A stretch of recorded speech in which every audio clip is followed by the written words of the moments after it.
Hello, everyone. My name is Mike, and this is Matrix to Paradise. Today's an interesting day.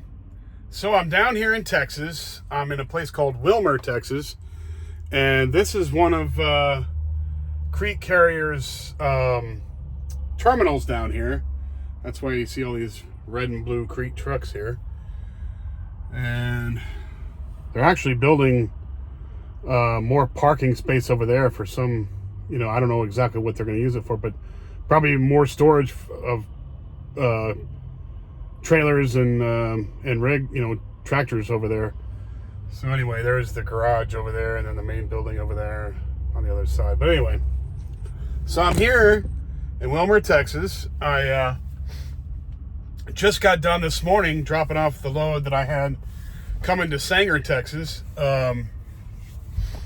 And got that all taken care of, and then I was waiting for another load. So then my new manager contacted me and said her name to me, and so I got a new manager, so I don't have to deal with the one who was rude and condescending on the phone. Don't have to deal with her anymore, so that worked out. Anyway, I talked to them, and they sent me a message saying, hey, go over to I was in Sanger, Texas, which is just north of Dallas, and I came down here to just south of Dallas, a place called Wilmer, and this is where the yard's at here, the terminal. Anyway, so I came down here, and they had a load down here going to Elkton, Virginia, a beer load, and they wanted me to come down. They said it was overweight. They wanted to see if I could go to the truck stop and weigh it again, and see if I could maneuver the tandem wheels to see if I could even it out. And I came down here, and I knew right away it's going to be a pain in the neck. So that's another thing too. This load would have been a great load, 1,200 miles, even though I hate going to Virginia. 1,200 miles, okay? But there's an issue with it. It's overweight. So I take it to the truck stop. There's a Love's right down the road. Take it over to the truck stop. Sure enough, it's overweight. See, now when in a tractor trailer, when they say overweight, there's two different ways you could be overweight. Okay, so you have three axle points. You have the steer tires in the front. That's one axle. You have the two axles for the drive tires, which are right behind the tractor, or the cab here. And then you got the trailer tires all the way in the back. They call them the tandems. Well, you're only allowed, you can't go over 80,000 gross weight for the whole vehicle. So if you pull up on a scale and you're over 80,000 pounds, that's too much. You're not going to be able to drive on the roads. If you do, you're going to have to buy a permit, which, most people don't want to do that. And most trucking companies don't want to do that. Well, anyway, so that's one way, overall weight. The other way is being overweight on one of the axle points. Well, this one happens to be 1,150 pounds over on the drive axles, which are right behind the cab here. So now you can remedy this. You can sometimes you can fix this. And what happens is when if I'm overweight on the drive axles, which are right behind me here, what you'd usually do is you'd move the trailer tires, the trailer axles. They are movable. You pull a little spring thing, and it pops open these pins and it slides down a rail on either side underneath the trailer, and you can move that the whole two axles back there with 8 tires. You can move that whole thing forward or backwards. Now, if you're overweight on the drive axles, which are right behind me here, you move the trailer tires forward towards you push those trailer tires towards the problem being overweight here in the back here. So you'd move those tires over there to take a little bit more weight off of the tires that are right behind me. Well, on this load that I was going to take to Virginia, the tandem axles, the trailer axles were all the way forward. You couldn't move them any further forward, and it was still overweight. So they sent me a message saying, hey, see what you can do with this. Make sure you don't keep the chains on. Okay, so now we carry around chains because there are certain states that require chains during the wintertime. And so you just leave them on there, and they're always not on the tires. They're on a piece of metal railing back there, and right in front of the drive tires, right behind me here.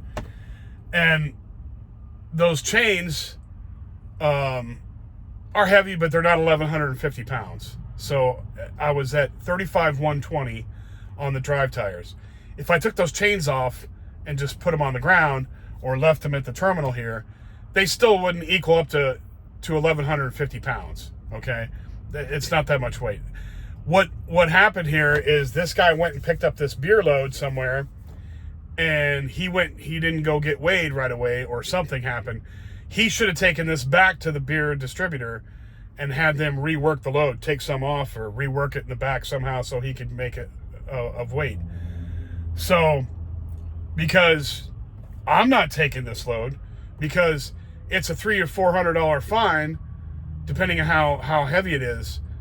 It could be up to a $500 fine, and the company's not going to pay for that. I am certainly not going to pay for that. So I had to go down there and get it weighed. I brought it all the way back over here again, which is not too far. It's only a couple miles up the road. But I had to bring it back over here, and I sent them a message saying, hey, this isn't going to work. I'm 1,150 pounds overweight on the drive axles.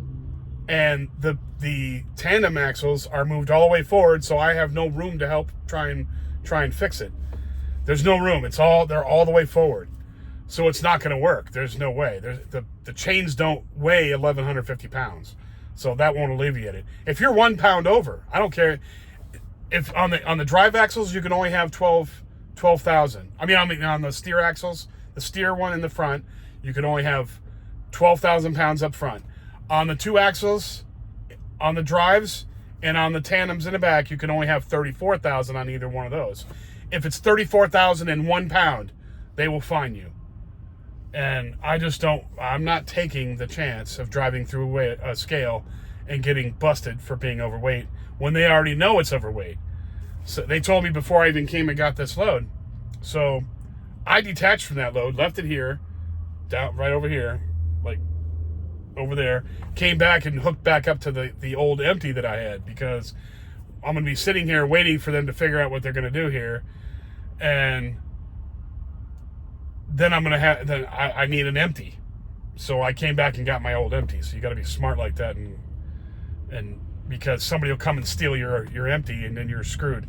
Because if you don't have an empty trailer, you got to go find one, or they got to find one for you, and then you could end up driving 30, 40, 50 miles to go find a damn empty before you go and pick up your load. Because most of these distribution centers will not let you bobtail in without an empty. They want to exchange an empty for a loaded, an empty for a loaded. They go back and forth like that. So you can't bring just the truck there and take off with their loaded trailer. They want an empty to replace the trailer that you're taking. So so now, this is another issue. This is another one of these issues, and it just, like, come on now. So now they wanted me to go see if I could work this load. So now I just wasted, let's see, I got done with the load. I sent in the message for, okay, so right now it's 2:25 p.m. I sent in the load, the empty call, meaning I just dropped off the last load. I got all that stuff done at 11:13, and it's 2:25, 2:26 now. So 11:13, I was done with the last load. They could have sent me another load. Boom, I could be gone. I could be on the road right now for 3 hours. I could have been on the road, right? Well, that's not how it is. So I come down here and tinker with this stupid load that's overweight, and it's not gonna. There's no way I can fix it. It's got to go back. At least not me. It's got to go back to the shipper and have them rework it, or something's got to happen. So I don't know how they would figure that out, but it ain't gonna work. So anyway, I'm gonna sit here and wait until they find me another load.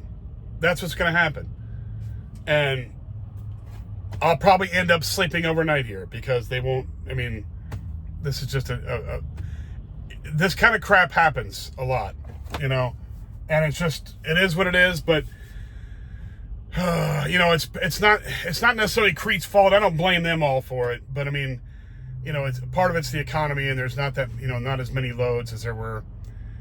But it just really annoys me that I'm going to sit here and waste time, because I could be on the road making money, and that's what I'm here to do. I don't want to waste more time. The more time I waste dinking around with this kind of silliness, you know, and it's every trucking company, trust me. I mean, it's not just, you know, Crete's actually a really good company to work for, even though I had a crappy manager.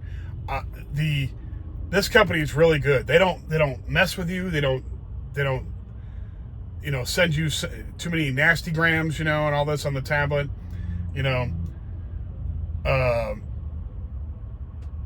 When I was working for Werner, I had a manager there who was, if I ever see that guy, it would be hard pressed for me to not. But I hold my emotions back. I wouldn't do anything bad, because I'm not gonna. Nobody's worth me going to jail, or, you know, for beating the living crap out of somebody. So I wouldn't do that. But anyway, this guy was a jerk too, and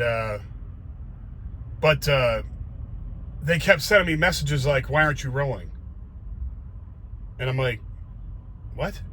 Why aren't I rolling?" So I'm getting this from some punk kid who's probably 30 years old, telling me why am I not rolling, you know. And it really annoyed the hell out of me, because I don't like people being passive aggressive in a text message. And I called him and I said, "Look, I'm not going to text out what I'm doing. If you want to know, call me. If you want to know, call me." So they usually don't call you. So the best thing to do is, if somebody's being an idiot on the tablet, just ignore them. So I just did. I just ignored them. Didn't care. I mean, I'm the one driving out here, not you. So, but Crete is really good like that. They don't send you. They don't have jerks like that. The one woman I had as a manager here was just a jerk on the phone. It just seems like the woman is in a constant bad mood, or you know, I don't know what, either that or she's lazy, or I don't know what it is, what her problem is. But she's just a jerk on the phone, and, you know, it's not my nature to be confrontational on a phone call, because they're all recorded. So I would never want to be. I would not want to be that way anyway, because I don't want. I like I said, I keep my emotions in check. But she made me call her supervisor and get a hold of him and let him know the problem. And he told me, "I'll just have you switched out to somebody else." And I was like, "Good deal, cool, solved problem. End of story, done. Cool problem. You know, I mean, cool solution for a problem. Done. It's over with." But now I'm sitting here waiting for another load, and this is the way it is. This is trucking for you. You know, they don't ever believe a word that a trucking company tells you. "Oh yeah, 2,500 guaranteed miles, 3,000 miles a week. You know, you have the best of this, the best of that. We treat you great." You know, I mean, Crete treats me good. They don't mess with, and basically it's because they don't mess with me. They pay me on time. They don't mess with me. They don't give me a hard time. They don't give me a hard time when I stop early for my own personal reasons. I always get there on time. Don't get me wrong. When they, you know, there's always a delivery time, or a delivery window. If there's an appointment that you need to go and stop and get live unloaded, then you have to be there by that time on that day. And I'm there every single damn time. I hate being late. I was in the Marine Corps. You are not late in the Marine Corps. Trust me. You're only late once or twice. And if you make it to twice, you know you do not want to go to the third time. Trust me on this. So I was never late in the Marine Corps either, because I saw what happened when you were. But it makes me physically ill to think I'm going to be late for an appointment. So I'm never late. And when I have a window, just like this load to Texas. Now, I had till the 23rd to deliver that load. I was like, no, I can't. I don't want to do that. I want to get it done early. I said I could have delivered it on the night of the 21st. But I called them and said, hey, how about we move this up a day? And so they did. They moved it up a day, and I delivered on the 22nd, which is today. I could have got it done yesterday, but just to give myself, a little bit of leeway and get it done in the morning, because it's nicer to get it done in the morning, because then they have time to get a decent load for me, and then I can move on. Well, they haven't gotten a decent load for me yet, so I'm still waiting. But anyway, I'm not bitching. I'm just annoyed because, I wish I just had a load to get picked up and just get out of here. Go to wherever I'm going to go and get it done.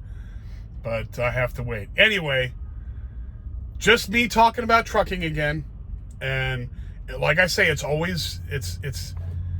just trials and tribulations I have to put up with until I get to retire overseas and go do slow traveling. That's the goal. So I'm keeping my eye on the prize.